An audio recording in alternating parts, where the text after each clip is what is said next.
বরিশাল থেকে আমার এক ভাবি এই গাছগুলো আর চালতা নিয়ে এসেছে আমার জন্য। আসসালামু আলাইকুম, কেমন আছেন আপনারা সবাই? আশা করছি আল্লাহর রহমতে ভালো আছেন। আমরা আলহামদুলিল্লাহ ভালো আছি। চলে আসলাম নতুন আরও একটি ভিডিও নিয়ে। আশা করছি আমার আজকের ভিডিওটি আপনাদের কাছে ভালো লাগবে। এখানে আমার একজন ভাবি আছে। ভাবির দেশের বাড়ি বরিশাল। ভাবি বরিশাল থেকে আমার জন্য চালতা এনেছে গত বছরও, এই বছরও। ভাবির গাছের চালতা এনেছে আমাদের জন্য। চালতাগুলো খুব মিষ্টি। গত বছরে যে চালতা দিয়েছে ওই চালতা দিয়ে আমি আচার বানানো শিখেছি। এই বছরও ভাবি দিয়েছে, তার সাথে আমিও কিছু চালতা কিনেছি। তো এই বছরও আচার বানাচ্ছি। চালতা কাটতে অনেক কষ্ট, আলহামদুলিল্লাহ তারপরেও কাটতে পেরেছি। যে মশলা দিয়ে চালতার আচার বানাবো ওইগুলো একটু ভেজে নিচ্ছি গুঁড়ো করার জন্য। সাথে কিছু শুকনো মরিচও দিয়ে দিলাম। পাঁচফোড়নগুলো ভাজা হয়ে গেলে ঠান্ডা করে গুঁড়ো করে নিব। আর চালতাগুলো সিদ্ধ হয়ে গেছে, এবার থেতো করে নিব।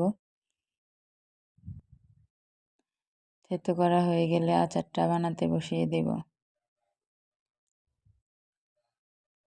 এই যে কড়াইতে তেল দিয়ে দিলাম, তেল দিয়ে কিছু পাঁচফোড়ন দিয়েছি। ওইগুলো ভাজা হয়ে গেলে একটু বাটা মশলা দিব, আদা বাটা, রসুন বাটা আর অল্প একটু সরিষা বাটা। আমি যেভাবে আচার বানাই ওইভাবেই বানিয়েছি আর আপনাদের সাথে শেয়ার করলাম। আজকের আচার আমি গুড় দিয়ে বানাবো, চিনি দিয়েও বানাতে পারেন। আমার বাসায় গুড় ছিল তাই আমি গুড় দিয়ে বানাবো।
আমার অনেক আপুরা অনেক ভালোভাবে আচার বানাতে পারে।